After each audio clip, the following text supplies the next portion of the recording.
விட்டா போதுமானதுங்க.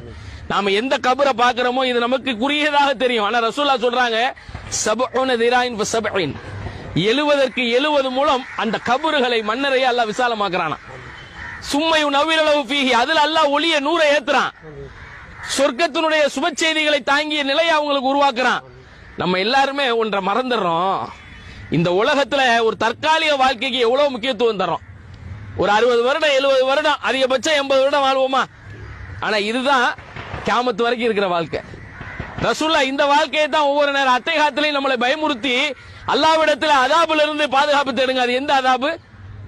எந்த அதாபு? அல்லாஹும்ம இன்னி அஊது பிக்க மின் அஸாபில் கப்ர், இறைவா என்னை பாதுகாத்துடு, கபருடைய அதாபிலிருந்து என்னை பாதுகாத்துடு.